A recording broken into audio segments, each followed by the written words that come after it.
এই যে বালাগাল উলা বিকামালিহি আমরা পড়ি অনেকে। শেখ সাদী রহমতুল্লাহ আলাইহি 120 বছর দুনিয়ায় বেঁচে ছিলেন। তিনি 30 বছর এই পৃথিবীতে লেখাপড়া করেছিলেন। 30টা বছর, জন্মের পর থেকে 30 বছর পর্যন্ত একাধারে তিনি লেখাপড়ায় কাটিয়েছেন, পড়াশোনা। বাকি 30 বছর তিনি শুধু ভ্রমণ করেছিলেন তামাম দুনিয়া। বাকি 30 বছর তিনি 2টা কিতাব লিখেছিলেন, একটা গোরস্থান আর একটা বস্থা। এই 2টা কিতাবের ভেতরে শেষের 30 বছর চিন্তা করলেন, জীবনে বহু কিছু লিখেছি, মোহাম্মদ রাসূলুল্লাহকে নিয়ে আমি কিছু লিখতে পারি। উনি যখন একটা কবিতা লিখছিলেন রাতের বেলা, বালাগাল উলা বিকামালিহি কাশাফাত হাসানাত জামিউ খিসালিহি, এ পর্যন্ত লেখার পরে তার কলম বন্ধ হয়ে গেছে। তাহাজ্জুদের নামাজ আদায় করে ঈশার নামাজে তিনি ঘুমিয়ে গেলেন। স্বপ্নের ভেতরে মোহাম্মদ রাসূলুল্লাহ এসে ডাক দিয়ে বলে, সাদি, চিন্তা কিসের? এখানে একটা মাসলা বের হয়, আপনারা শুনতেছেন? এই যে এত বড় একজন বুজুর্গ মানুষ শেখ সাদী রহমতুল্লাহ আলাইহি, নাম শোনেননি? উনি নবীজিকে তাহাজ্জুদের নামাজের বাই নামাজের পাটিতে ঘুমন্ত অবস্থায় স্বপ্নে দেখেছিলেন। কি অবস্থায় বলেন? পৃথিবীর এই চর্মচক দিয়ে নবীজিকে জেগে থাকা অবস্থায় দেখা সম্ভব না। কিন্তু আজ 2-3 দিন একটা বিষয় নিয়ে বিতর্ক চলছে। বাংলাদেশের একজন নাম করা আলেম ছিলেন, কিন্তু বাতিলের 5 গোলাম, ফরিদউদ্দিন মাসুদ। এই লোকটা আকীদা পেশ করেছে যে আমি জীবিত অবস্থায় রাসূলকে দেখেছি। নাউজুবিল্লাহ। এটা কোনো মুমিনের আকীদা না, এটা ভ্রান্ত আকীদায় আছে। ও যদি তাওবা না করে ও মুশরিক। এই কথা বলছেন না? হযরত শেখ সাদী ঘুমের ভেতরে তিনি বললেন, হে রাসূল, আমার চিন্তার বিষয়ে জীবনে বহু কিছু লিখেছি, কোনোদিন আমার কলম থেমে যায়নি। আজকে আপনাকে আমি লিখতে গিয়ে 3য় লাইনে আমার কলম থেমে গিয়েছে, আর মনে আসে না যে কি লিখবো, মিলাতেই পারি না। নবীজি স্বপ্নের ভেতরে ডাক দিলেন, সাদী, কলমটা হাতে নাও, আর আমি যা বলি এটা লিখে নাও। বলো তো কি কি লিখেছিলে তুমি? হযরতে শেখ সাদী ঘুমের ভেতরে নবীজিকে শোনালেন, বালাগাল উলা বিকামালিহি কাশাফাত দুজা বিজামালিহি হাসানাত জামিউ খিসালিহি। নবীজি বললেন, লেখো সাল্লু আলাইহি ওয়া আলিহি। বলে বলেন মারহাবা। এই লোকটার এই যে কবিতা, এটা দরুদ শরীফ না, এটা কবিতা। কিন্তু এটা এত বেশি প্রসিদ্ধি লাভ করেছে তামাম দুনিয়ায়, শুধু বাংলাদেশ না, পাকিস্তান, ভারতে না, বহু দেশে আল্লাহ আমাকে নিয়েছে। বড় বড় আলেম যারা ইসলামিক স্কলার, দেখি বক্তব্যের শুরুতে কয়টা লাইন আগে জনগণের সামনে বলে নেয়, যদিও এর ভেতর অনেক সুন্দর সুন্দর কথা আছে। এই লোকটার 120 বছরের জীবনের মাত্র এই একটা লাইন আল্লাহ পাক এত বেশি পছন্দ করেছিলেন নবীজির কারণে। কার কারণে বলেন? বলেন। এই জন্য মানুষের জীবনের কখন কোন কাজটা কবুল হয়ে যায়, নবীজির জন্য দুনিয়ায় যে যা করেছে আল্লাহ, কাফের হলেও নষ্ট করেনি। এই যে আবু লাহাব একটা কাফের, ওর নামে আল্লাহ কোরআনে সূরা দিয়েছেন, আয়াত নাযিল করেছেন, কিন্তু তার এই কাজটাকে আল্লাহ নষ্ট করেননি। যে 2টা আঙ্গুল দিয়ে ওই ইশারা দিয়ে নবীর জন্মে খুশি হয়ে নিজের কাজের মহিলাকে আজাদ করে দিয়েছিল, কিয়ামত পর্যন্ত ওকে আল্লাহ শাস্তি দেবে কবরে, এইটা ফাইনাল। কিন্তু এই 2টা আঙ্গুল মুখের ভেতরে সোমবারের দিন যেদিন নবীজি এসেছিলেন, মুখের ভেতরে একটু যদি চোষা মারে একটু আনন্দ পায়। সুবহানাল্লাহ বলতে পারেন না? একটা কাফেরের এই কাজকে আল্লাহ নষ্ট করেননি নবীর জন্য। কার জন্য?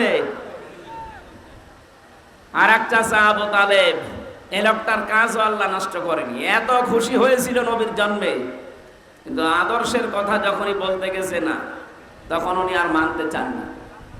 হ্যাঁ, তাকে পাহারা দিয়েছিলেন, ছোটবেলা থেকে জীবন দিয়ে পাহারা দিয়েছিলেন। কাফেররা যখন তাকে চাপ দিয়েছিল, আজকেও বিশ্বের দিকে তাকান, ইসলামের সঠিক কথাগুলো যারা তুলে ধরতে চায় তাদেরকে অনেকে চাপ দেয়, হুমকি ধামকি দেয়, পারে না। তাদের পরিবারকে ব্ল্যাকমেল করে, পারে না। তাদের যারা সমর্থন করে, সাপোর্ট দেয়, তাদের পেছনে যারা আছে তাদেরকে পর্যন্ত চাপ দেওয়া হয়। ওই সময় আবু তালিব যেহেতু নেতা, কুরাইশ নেতা, আশপাশের যারা আরো ছোটখাটো নেতা আছে তাদের সবচেয়ে বড় নেতা ছিল। এসে ডাক দিয়ে বলেছে, আবু তালিব, তোমাকে আমরা মান্য করে চলি, কিন্তু তোমার ভাতিজা নতুন অনেক ধর্মের আবিষ্কার করে যা আরম্ভ করেছে, থামতে বলো, নয়তো আমাদের হাতে তুলে দাও। আবু তালিব বাড়িতে গেলেন, নবীজিকে ডাক দিয়ে বললেন, মুহাম্মদ, ভাতিজা আমার, কাফেররা এসেছিল তোমাকে তাদের হাতে তুলে দিতে বলে, অপশন দিয়েছে কয়েকটা। যদি দুনিয়ার সবচেয়ে বেশি সুন্দরী মহিলা চাও, এই পুরো আরব জাহানে তোমাকে তারা বিয়ে দিয়ে দেবে। যদি সম্পদ দাও, তারা সম্পদের মালিক বানাবে। ক্ষমতা চাইলে তাদের যে চেয়ার আছে, ক্ষমতার চেয়ারও তোমাকে অর্ধেক দিয়ে দেবে। কিন্তু শুধু একটা কথা জানিয়েছে, তুমি যে নতুন ধর্ম প্রকাশ করো, প্রচার করো, এইটা বন্ধ করে দেওয়া লাগবে, আর নয়তো তাদের হাতে তোমাকে তুলে দেওয়া লাগবে। বিশ্বনবী ওই সময় চাচার কাছে দাঁড়িয়ে যে কথা বলেছিলেন, চাচা কাফের, কিন্তু তার মনে কথাটা এত বেশি আসর করেছিল, লেগেছিল। ডাক দিয়ে বলে, চাচা আমার, তারা আপনাকে আমাকে তাদের হাতে তুলে দিতে বলে। যারা যে সমস্ত জিনিস দেওয়ার ঘোষণা দিয়ে গেল, ওইগুলো তো দেওয়া সম্ভব। যেটা দেওয়া সম্ভব না, আকাশের চাঁদ যদি আমার বাম হাতে দেয়, সূর্য যদি আমার ডান হাতে এনে দেয়, এরপর আমি মুহাম্মদ ঘোষণা দিলাম যে ধর্ম আমি প্রচার করছি, আমার আল্লাহ আমাকে নির্দেশ দিয়েছে, 1 সেকেন্ডের জন্য সেটা প্রচার করা বন্ধ করা আমার জন্য সম্ভব না। বলেন সুবহানাল্লাহ। এই সময় আবু তালিব, এই লোকটা নবীজির এই কথা শোনার পরে এত বেশি আবেগ আপ্লুত হয়েছিলেন, বিশ্বনবীর মাথায় হাত দিয়ে বলে, ভাতিজা মুহাম্মদ, তুমি যা আদিষ্ট হও সব প্রচার করো, আমি তোমাকে কথা দিচ্ছি, কবরের মাটিতে শোয়ার আগে তোমার পেছন আমি ছাড়বো না। করে বলে সুবহানাল্লাহ। তারা কিন্তু খুশি ছিল, দুইজনের জীবনীতেই পেয়েছি, তারা জন্মে খুব খুশি, মিলাদে। কিন্তু যখনই নবীজি তাদের সামনে আদর্শ প্রচার করলেন, আবু তালিবের সামনে যখন বলেছিলেন, আমি আবি তালিব লা ইলাহা ইল্লাল্লাহ হাজ্জুল লাকা ইনদাল্লাহি ইয়াওমাল কিয়ামাহ, রাহুল বুখারী, হে চাচা, আপনারে জোরে বলতে হবে না, শুধু আমার কানের কাছে মুখ নিয়ে আস্তে করে ঘোষণা দেন যে লা ইলাহা ইল্লাল্লাহ। রিসালাতের ঘোষণা তো লাগবে না, যেহেতু আমি নিজেই মুহাম্মদুর রাসূলুল্লাহ, ওটা আমি নিয়ে নিলাম। শুধুমাত্র আল্লাহর একাত্মবাদের বিষয়টা আমারে শোনান, কানের কাছে মুখ নিয়ে বলেন। পাশে যারা নেতা ছিল, আবু লাহাব, আবু সুফিয়ান, আবু জেহেল, এরা বলেছে, নেতা পড়বা, এতদিন পর্যন্ত বাপদাদার ধর্ম মেনে চললা, এখন যদি ভাতিজার এই নতুন ধর্ম গ্রহণ করো, মরণের পরে মানুষ তোমার নামে বদনাম বের করবে, তোমার কাপুরুষ বলবে, ভীরু বলবে, উল্টা পাল্টা কথা ছড়াবে। লোকটা আর পড়ে না। নবীজির মন খারাপ হয়ে গিয়েছিল, চিন্তা করলেন কি হয়ে গেল, সারাটা জীবন আমাকে গলে পিঠে করে, কাকে করে, নিজের সন্তান আলীকে পাত্তা দিত না, আমি মুহাম্মদুর রাসূলুল্লাহকে বুকে নিয়ে ঘুমাতো। আমার দাদা 8 বছর বয়সে ইন্তেকালের সময় চাচার হাতে আমারে তুলে দিয়ে গেছে, এখনো পর্যন্ত আমি মুহাম্মদের চাচার আন্ডারে থাকি, অথচ আজকে আমার চাচা জাহান্নামী হয়ে যাচ্ছে। তিনি মন খারাপ করলেন। ফেরেশতা জিবরাইল সূরা কসসের 56 নম্বর আয়াতটা নিয়ে হাজির হয়ে গেলেন, হে নবী, ইন্নাকা লা তাহদি মান আহবাবতা ওয়ালাকিন্নাল্লাহ ইন্নাল্লাহা ইয়াহদি মাইয়াশা। তাফসীরে ইবনে কাসিরের ভেতরে আছে নবীজি ডাক দিয়ে বলেছিলেন, চাচা বহু চেষ্টা করলাম আপনার পেছনে, আপনি এই কথা বললেন, আমার মনটা খারাপ হয়ে গেল। এই যে দেখছি জিবরাইল এসে গেছে, কি নিয়ে এসেছে বার্তা? ফেরেশতা জিবরাইল বলে, আপনি মন খারাপ করবেন না, কাঁদো কাঁদো অবস্থা আপনার দেখতে পাচ্ছি। কেন আপনার মন খারাপ হয়? হেদায়েত কি আপনার হাতে আল্লাহ দিয়েছেন বলেন? এটা তো আল্লাহ নিজের হাতে রেখেছেন। এটা যে আপনার চাচা, এটা আল্লাহ জানে। সারা জীবন আপনাকে কোলে নিয়ে, কাঁখে নিয়ে, পিঠে নিয়ে, বুকে নিয়ে মানুষ করেছে, খাওয়া দাওয়া দিয়েছে, আল্লাহ দেখেছে। কিন্তু লোকটার মন নেই। আপনি এত চেষ্টা করার পরেও লোকটার মন নেই। এই জন্য আমার আল্লাহ পাক তাকে জোর করে হেদায়েত দেয়নি। কারণ হেদায়েত কে পাবে এটা আপনার চাইতে আল্লাহ ভালো জানেন। বলেন সুবহানাল্লাহ। এই লোকটা এত কিছু করেছিল জীবনে, খুশি আনন্দ মিলাতে, কিন্তু নবীর আদর্শের কথা শুনে তার মুখ ফিরিয়ে নিয়েছে। এই জন্য হাদিস হচ্ছে এটা, কিয়ামতের দিন নবীজি বলেন, আমার এই চাচা আবু তালিবের পায়ের নিচে জাহান্নামের জুতা আল্লাহ পরিয়ে দেবে। এই জুতার গরমের ঠেলায় তার মাথার মগজ পর্যন্ত টকবক করে ফুটবে। আর এক চাচা আবু লাহাবের কথা শুনলেন। বিশ্ব নবী সাফা পাহাড়ে দাঁড়িয়ে বলেছিলেন, ইয়া সাবাহা, হে সকাল। তার মানে মানুষ যদি বিপদে পড়তো ওই সময় পাহাড়ের পাদদেশে উঠে তারা ঘোষণা দিত, হে সকাল, আমার বিপদ চলছে। লোকজন সবাই যখন পাহাড়ের পাদদেশে হাজির হয়ে গেছে, ডাক দিয়ে বলে, মোহাম্মদ তোমাকে দেখতে পাচ্ছি, কি হয়েছে তোমার, কি বিপদ বলো। নবীজি ওই দিন বলেছিলেন, আমি যদি বলি পাহাড়ের পাদদেশে পেছনের সাইডে একদল শত্রু সেনা অবস্থান করছে তোমাদেরকে আক্রমণ করার জন্য, আমি তোমাদের যেটা অপেক্ষা করার জন্য বলছি, সতর্ক হওয়ার জন্য, এখন যদি সতর্ক না হও তাহলে তারা আক্রমণ করবে। ওরা বলেছিল, আপনি যা বলেন আমরা সব বিশ্বাস করি, কারণ কোনোদিন আপনি মিথ্যা বলেননি, এটা আপনার জানি। যখনই নবীজি বললেন, তোমরা যদি এই মুহূর্তে আল্লাহর একাত্মবাদের স্বীকৃতি না দাও, তাহলে তার গজবের ফেরেশতারা অবস্থান নিচ্ছে, তোমাদের উপর আক্রমণ চালাবে। সামনে কেউ কোনো কথা বলে নাই। হাজারো মানুষের একটা লোক দাঁড়িয়ে একটা পাথর নিয়ে নবীজির দিকে নিক্ষেপ করেছিল আর জানিয়েছে, তাব্বালাকা আলিহাদা জামাতানা ইয়া মুহাম্মদ, এ মুহাম্মদ তুই ধ্বংস হয়ে যা। বলেন নাউজুবিল্লাহ। এই কথা বলার জন্য আমাদেরকে একত্রিত করলি, তুই ধ্বংস হয়ে যা, বরবাদ হয়ে যা, তুই নষ্ট হয়ে যা। আল্লাহ পাক এত বেশি নারাজ হয়েছিলেন এই কথার দ্বারা, ও হাত তুলে পাথর নিক্ষেপ করেছিল মাত্র এক হাত দিয়ে। কয় হাত? বলেন বলেন। অথচ কোরআন বলছে, তাব্বাত ইয়াদা আবি লাহাবি ওয়া তাব। এখানে তাব্বাত ইয়াদুন না, ইয়াদা নিয়েছিল।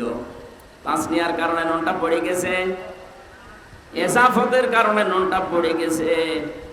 তাব্বাত ইয়াদা শব্দের শাব্দিক অর্থ হচ্ছে দুই হাত। আল্লাহ বলেন, আবু লাহাবের দুই হাতই ধ্বংস হয়ে যা। প্রশ্ন আসতে পারে, আল্লাহ কি অবিচারক? বলেন, সে তো এক হাত দিয়ে পাথর নিক্ষেপ করেছিল নবীর দিকে। আল্লাহ যদি রাগ করে কিছু করেও তাহলে তার এক হাত ধ্বংস হওয়ার কথা বলবেন?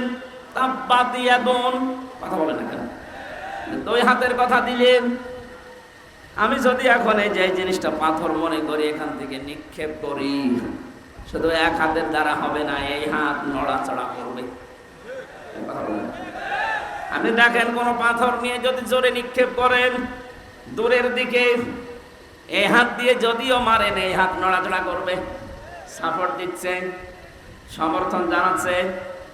আল্লাহ পাক বলেন, যখন পাথর নিক্ষেপ করে নবীর দিকে এক হাত দিয়েই করেছিল, কিন্তু এই হাত দিয়ে একটু নড়াচড়া করেছে। এই জন্য আমি ওই হাতও রাখলাম না, নষ্ট করে দিলাম। এতটুকু আল্লাহ শেষ করেননি। শুধু আয়াত নাযিল করে আল্লাহ শেষ করবেন তা না, কিয়ামত পর্যন্ত আয়াত থেকে মানুষ যেন শিক্ষা নিতে পারে।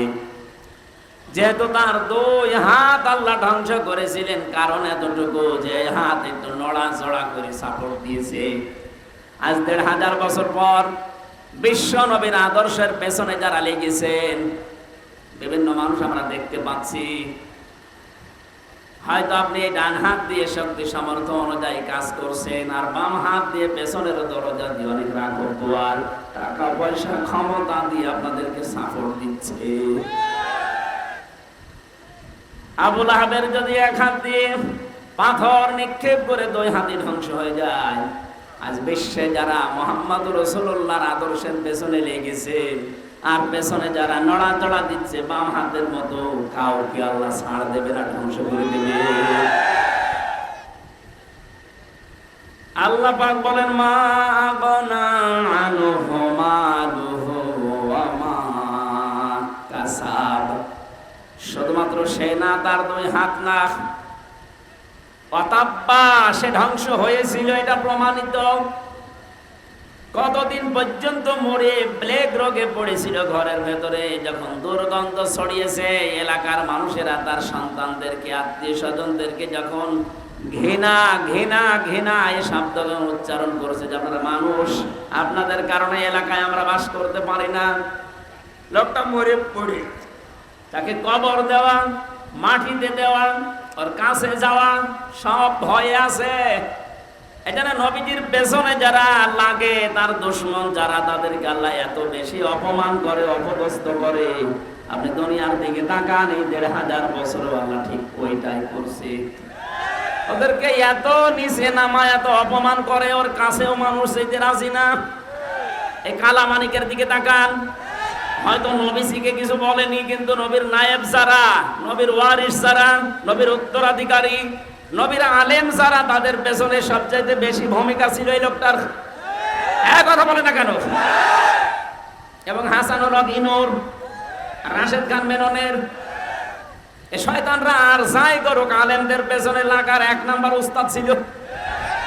আল্লাহ এদের অপমানও বেশি করিস। আর উপরে ঠিকঠাক, ভেতরে সদরঘাট যারা ছিল, উপরে আলেমদের সাথে ভালো ব্যবহার করতো, আর ভেতরে গোড়া কেটে দিত। তার ভেতরে হাউ আঙ্কেল একজন,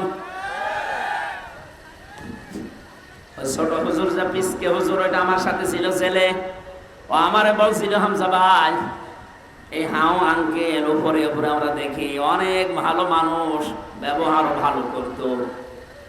রিমান্ডে আমারে যখন নিয়েছে, হাতির ছিলে রাত 12:30টার সময় আমারে নিয়ে গেল। 2 দিকে রাস্তা ব্লক করা, 12:30 একটাই। আমার পুরা পোশাক খুলেছে, হাতে আমার সিগারেট লাগিয়েছে, আর একটা অর্ধ উলঙ্গ মেয়ে লোক কোথা থেকে যেন নিয়ে এসে আমার পাশে দাঁড় করিয়ে ছবি তুলছে। যারা যারা আছে আমার সামনে, পুলিশের কনস্টেবল এসআই যারা, ওরা বলছে এইটা সকালবেলা ইন্টারনেটে দিয়ে দেব, মানুষকে জানবে দেশের মানুষ যে হুজুর কত খারাপ। এত অসহায় মনে হচ্ছিল নিজেকে। এমনিতে তো আমি ছোট মানুষ ওদের তুলনায়, আমার বয়স বেশি, কিন্তু আমি তো সাইজে ছোট। যে মেয়ে লোককে নিয়ে এসেছে তার মাথা পর্যন্ত, আমি এত লম্বা মেয়ে লোক, আর আমি তো মাত্র 2 হাতের বেশি না, আমারই মাজা পর্যন্ত। এক এসআইকে ডাক দিয়ে বললাম, ভাই আপনারা যা করছেন এটা কি হারুন সাহেব জানেন? জানেন মানে? উনি তো করাচ্ছে।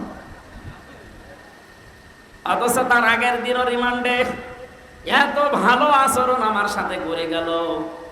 মাওলানা সাইদি সাহেব, মাওলানা মামুনুল হক, এমনকি আমির হামজা, এই সমস্ত নাম নিয়ে বেশ ভালো ভালো কথা বলছিল আমার মুখ থেকে কিছু বের করার জন্য। অথচ আজকে নাকি আচরণগুলো সব তার নির্দেশে হচ্ছে। চোখের পানি ফেলে দিয়ে বললাম, মাবুদ আমি আর যাই হই তোমার নবীর ওয়ারিস। আজকে যা করলো তুমি তো দেখলে, কালকে নাকি ওরা ইন্টারনেটে দেবে। যা যা করেছে আল্লাহ, তুমি যদি সত্যি এগুলো দেখতেছো, আমার বিশ্বাস তুমি ওর সাথে এরকম করো। আল্লাহ করে না? হ্যাঁ বলেন বলেন।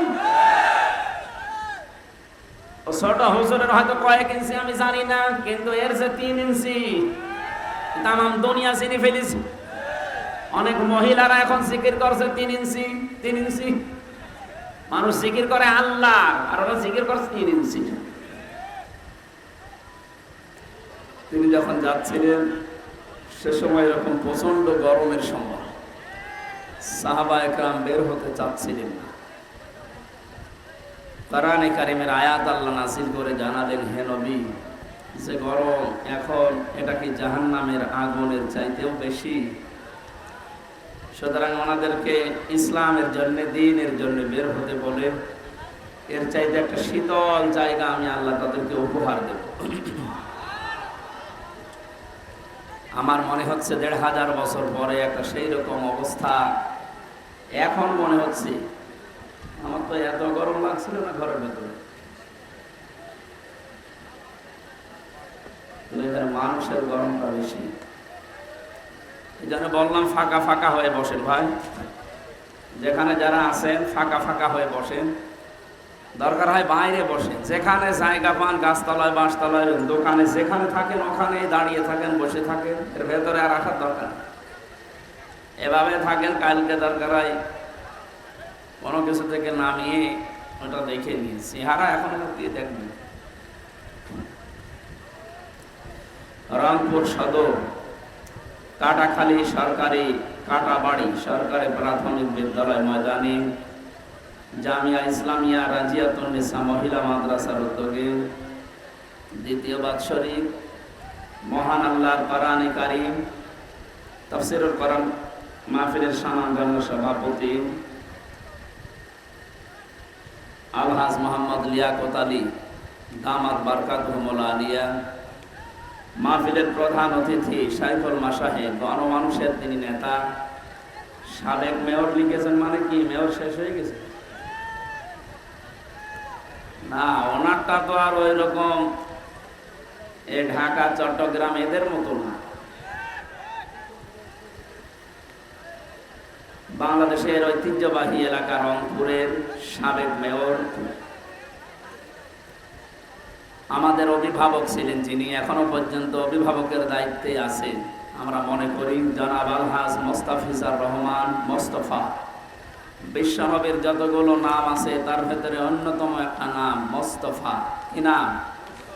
মোস্তফা শব্দের শাব্দিক অর্থ আল্লাহ যাকে নির্বাচিত করে, রব্বুল আলামিন তাকে যেন তার জান্নাতের জন্য নির্বাচিত করেন, বলেন আমিন। মাহফিলের প্রধান বিশেষ অতিথিবৃন্দ, বিশেষ করে এখানে উপস্থিত আছেন বড় ভাই আলহাজ তানভীর হোসেন আশরাফি, চেয়ারম্যান বাংলার চোখ রংপুর, জনাব সোহেল রানা, আলহাজ আমিনুল ইসলাম, নুরুজ্জামান শামু ভাই, জনাব মাসুদ নবী মুন্না, শফিকুল ইসলাম সহ অনেক মানুষের নাম দিয়েছেন। ওরা সবগুলোর জন্য একবারে আল্লাহর কাছে দোয়া করছি। ওয়া রাফা'না লাকা যিকরাক, বলেন আমিন। এতক্ষণ যারা এখানে কথা বলেছিলেন আপনাদের এলাকার সন্তান হাফেজ মাওলানা মমিনুল ইসলাম, মাওলানা ইদ্রিস আলী জিহাদি ভাই সহ অন্যান্য ওলামা ইকরাম, মঞ্চে বসা সর্বজন শ্রদ্ধাভাজন ব্যক্তিবর্গ, সামনে বসা মুসলমান ভাইরা, পর্দার আড়ালের সম্মানিতা মা এবং বোনেরা, প্রাণপ্রিয় রংপুরবাসী, আমরা কোরআন হাদিস পড়ে যেটা পাই, এই শোনা যাচ্ছে তো নাকি? দাঁড়িয়ে থাকেন, বসে থাকেন, কথা বলবেন না। কিছু মানুষ যদি সামনে ঝামেলা হয় বসেন, পেছনে মানুষ একটু দেখতে পারবে। আপনারা এখানে উপরে উঠে বসেছেন, মানে নিচে বসেন, বসেন, নিচে বসেন। নামেন, আবার কয়বার বলা লাগবে আপনারে? নামেন তাড়াতাড়ি, নামেন, নিচে নাম দিয়ে দেন। মুরব্বীরা এখানে উপরে তুলে দিন।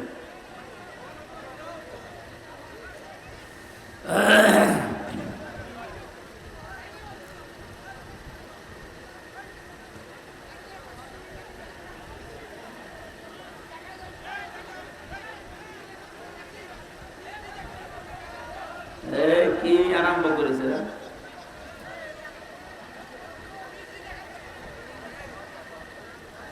একটু ফাঁকা ফাঁকা হয়ে বসেন। জামা, আমার মনে হয় পুরুষ মানুষ যদি হন খালি গেঞ্জি রেখে জামা খুলে ফেলে। কি করবেন এখন এই গরমে? আমরা তো আর খুলতে পারছি না, তারপর এই ছোটটা খুলি, হচ্ছে না। রে বাবা বাবা, আজকে মনে হয় সর্বোচ্চ তাপমাত্রা কত আজকে? 37-38 হবে, তাছাড়া তো এত গরম লাগার কথা।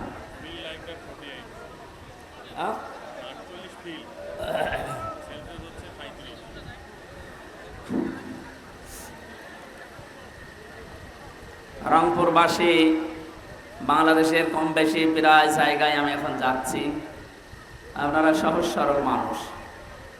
নবীর হাদিস শুনেছেন আপনারা যে সহজ সরল মানুষগুলো জান্নাতি। আল্লাহ মনে হয় এই জেলার মানুষকে এই ঘন্টা দয়া করে দান করেছেন যে অবাশশিরিল মুখবিতিন, যারা সহজ সরল নম্র, এদেরকে আপনি জান্নাতের সুসংবাদ দেন। যেন আপনাদের একটা সুসংবাদ যে আপনারা বাংলাদেশের অন্যান্য বিভাগের লোকের চাইতেও 500 বছর আগে জান্নাতে যেতে পারবেন ইনশাআল্লাহ। আল্লাহ এটা যেন হাদিস দ্বারা যেহেতু নবীজি জানিয়েছেন, এটা যেন তিনি প্রমাণ করে কিয়ামতে আমাদেরকে এটা দেখান। বলেন আমিন। সবাইকে নিয়ে মহান রব্বুল ইজ্জাত আল জালালকে ধন্যবাদ জানাচ্ছি যে এই গরমে ঘর থেকে বের করে এনে কোরআনের এই ময়দানে কিছু কথা শোনার বলার মতো একটা মন মানসিকতা আমাদের দিলেন, এটা একটা দয়া। মাইয়ুরিদিল্লাহ খায়রা ইউফাক্কিহু ফিদ্দীন, আল্লাহ যাকে ভালোবাসেন, যার কল্যাণ কামনা করেন, তাকে দ্বীনের কিছু জ্ঞান আল্লাহ নিজের পক্ষ থেকে দান করে। কিন্তু দ্বীন শিক্ষা করা লাগে, এই জন্য আজকে একটা ক্লাস চলছে, এটা একটা কিছু শেখার জায়গা, দ্বীন শেখার জায়গা। আল্লাহ আমাদেরকে ভালোবেসেছেন, নয়তো এই ময়দানে এত গরমে নিয়ে আসতেন না। বলেন আলহামদুলিল্লাহ। দরুদ আর সালাম পড়ছি আমাদের নবী মুহাম্মদ রাসূলুল্লাহ সাল্লাল্লাহু আলাইহি ওয়াসাল্লামের প্রতি। রবিউল আওয়াল মাস, এটা আমরা জানি। রবিউল আওয়াল প্রথম বসন্ত।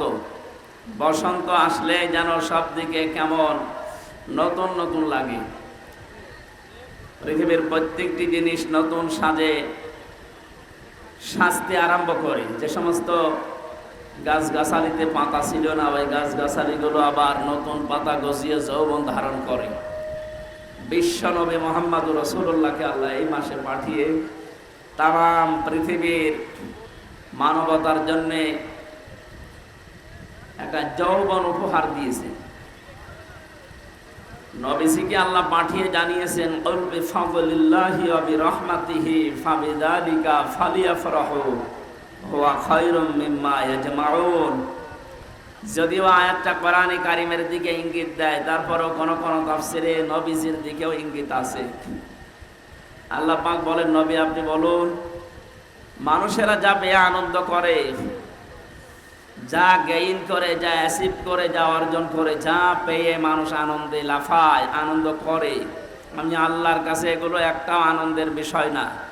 আমার কাছে আনন্দের বিষয় হচ্ছে যারা আপনাকে পেয়েছে, আপনার আদর্শ পেয়ে যারা আনন্দ করে, এই মানুষগুলোকে বলেন তারাই আসল জিনিস পেয়েছে। সুবহানাল্লাহ। আমরা নবীজির উম্মত। গতকালকে কুষ্টিয়াতে একজন বিশ্ব নবী মুহাম্মদুর রাসূলুল্লাহকে গালি দিয়েছে, আমি রাতে এসে দেখলাম। প্রতিবাদ চলছে কুষ্টিয়াতে। যারা এখনো পর্যন্ত এগুলো নিয়ে মেতে আছেন, থামেন না। বারবার আমরা সতর্ক করেছি, এ বাংলাদেশ না তামাম পৃথিবীর তুলনায়ও মুসলমানদের কাছে মুহাম্মদুর রাসূলুল্লাহর ইজ্জত, সম্মান, মর্যাদা অনেক বেশি। এই জন্য যারা এগুলো করেন, পাগলামি বন্ধ করেন। মানুষকে আইন হাতে তুলে নিতে বাধ্য করবেন না। যে কয় প্রকার মানুষকে মেরে ফেলা জায়েজ আছে, তার ভেতরে বিশ্ব নবীকে যারা অপমান করে, সাতেমে রসুল নবীকে যারা গালি দেয়, এদেরকে মেরে ফেললেও কোনো অপরাধ নেই। সুতরাং এই সমস্ত কাজে আপনারা চড়াবেন না। আমরা নিজেরা আইন হাতে তুলে নিতে চাই না। বর্তমান বাংলাদেশে যে আইন আছে, এই আইন দিয়েই যদি বিচার হয়, তারপরও আপনি কিন্তু ছাড় পাবেন না। অন্য জায়গায় পাগলামি করছেন, করেন। নবীজির বিষয়ে কোনো আপোষ নেই। মুহাম্মদুর রাসূলুল্লাহ, আমরা এমনি নামাজ পড়তে না পারি, সিয়াম করতে না পারি, কিন্তু মুহাম্মদুর রাসূলুল্লাহর মর্যাদা আমাদের জীবনের চাইতেও বেশি। লা ইউমিনু আহাদুকুম হাত্তা আকুনা আহাব্বা ইলাইহি মিন ওয়ালিদিহি ওয়া ওয়ালাদিহি ওয়ান নাসি আজমাইন। নবীজি বলেন, অতক্ষণ পর্যন্ত তুমি মুমিন হতেই পারবে না যতক্ষণ সন্তানাদি, স্ত্রী পুত্র, ছেলে মেয়ে, দুনিয়ার সব মানুষের তুলনায় আমি মুহাম্মদুর রাসূলুল্লাহকে বেশি ভালোবাসা মহব্বত দিতে না পারবে। সুতরাং এই হাদিস সামনে রেখে আমরা কিন্তু দুনিয়ার জীবন চালাই। আমরা নামাজ, সিয়াম, অন্যান্য ইবাদত, বন্দেগী, জিকির, আজকার আমাদের কম থাকতে পারে, মুহাম্মদুর রাসূলুল্লাহর মহব্বত আমাদের ভেতরে কম নেই, বলেন। তারপরও এটা রবিউল আউয়াল মাস আসলে এমনি মানুষ অনেকে আবেগে অনেক কিছু করে, যদিও ইসলাম সমর্থিত এগুলো না। যেহেতু যেটা ইসলামে নেই ওইটা আমরা ইবাদত মনে করে যেন না করি, সতর্ক করছি। রবিউল আউয়াল আসলে যারা নবীর জন্মদিন পালন করার জন্য পাগল হয়ে যান, পৃথিবীতে কারো জন্মদিন, মৃত্যুদিন পালন করা জায়েজ নেই। এটা ইহুদি খ্রিস্টানদের কালচার। আমি কথা বোঝাতে পেরেছি? ইসলামে যেটা নেই, কেউ যদি ইসলাম মনে করে এটা পালন করে, সে বেদাত করে। আর যারা বেদাত করে সে যত জ্ঞানী মানুষ হোক ও গোমরা। আর যারা গোমরাহি অবলম্বন করে আল্লাহ তাদেরকে জাহান্নামের পথে দিয়ে দেবে। এজন্য আমরা যেহেতু সচেতন মানুষ, জীবন চলে যাবে, তারপরও ইসলামে আমরা যেন কিছু না ঢোকাই। যতটুকু ভালোবাসা মহব্বত সাহাবায়ে কেরাম দিয়েছেন, তামাম রংপুর না তামাম পৃথিবীর মানুষ মিলে একজন সাহাবীর ভালোবাসা নবীকে দিতে পারবো আমরা? ওনারা যা করেছে, ওনারা আমাদের আদর্শ, মডেল, নমুনা। ওইটা দেখে দেখে আমরা বিশ্ব নবীর মহব্বত, ভালোবাসা চালাবো ইনশাআল্লাহ।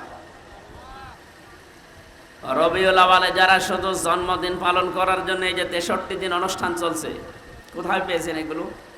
যদিও আপনাদের রংপুর, রাজশাহী এই সমস্ত বিভাগে এগুলো কম, এই চট্টগ্রাম, সিলেটে ওরে বাবা কি মহব্বত এদের। অথচ পৃথিবীতে প্রমাণ, সিরাতের যত গ্রন্থ আছে প্রায় 27টার উপরে, প্রায় গ্রন্থগুলো আমি দেখেছি, কোন জায়গায় নবীজির জন্ম নিয়ে সাহাবায়ে কেরাম এবং তার বংশের লোকেরা এইরকম অনুষ্ঠান বানিয়ে আনন্দ করেছে আমরা পাইনি। হ্যাঁ, দুইজন চাচা আনন্দ করেছিল, একজন আবু লাহাব আর একজন আবু তালেব। এই দুইজনেই নবীর জন্মে খুব খুশি ছিল, কিন্তু নবীর আদর্শে তারা খুশি ছিল না। এক কথা বুঝতেছেন? এই দুইজন নবীর চাচায় আদর্শ পেয়ে তারা খুশি না, কিন্তু তারা নবীর জন্মে খুশি। এই যে মিলাদ যেটা বলা হয়, মিলাদ মানে জন্ম, মিলাদ মানে, এই দুইজন চাচার পড়া জীবনী পড়েন, দেখবেন এরা এত খুশি ছিল নবীর জন্ম পেয়ে, নিজেদের বাড়ির কাজের মেয়ে, কেনা কাজের মেয়ে, এখন তো আমরা টাকা দিয়ে ভাড়া করে নিয়ে আসি, আরো সময় কিনে নেওয়া ছিল। মানুষ বেচা কিনা হয়তো গরু ছাগলের মতো, বাজার থেকে কাজের মহিলা কিনে বাড়িতে রেখেছিল আবু লাহাব, সোয়াইবিয়া। মহিলা এসে যখন আবু লাহাবকে জানিয়েছে যে নেতা, মালিক, আপনার মরা ভাইয়ের সন্তান হয়েছে, খুব সুন্দর। লোকটা এত বেশি খুশি, আবেগে, আনন্দে এই 2 আঙ্গুল দিয়ে বলেছিল, যা করে আমি আজাদ করে দিলাম। আল্লাহ খুশি হয়েছিলেন এই কাজটায়, কারণ নবীজির জন্য দুনিয়াতে কেউ কিছু করলে আল্লাহ এটা নষ্ট করে না, তার যদি ঈমান নাও থাকে। কথা বুঝতেছে? পৃথিবীর এইটা প্রমাণ আছে যে নবীর জন্য যা যে করবে ওইটা আল্লাহ ফেরত দেয় না, কারণ আল্লাহ নিজে মুহাম্মদুর রাসূলুল্লাহর আশিক। সুবহানাল্লাহ বলতে পারেন না?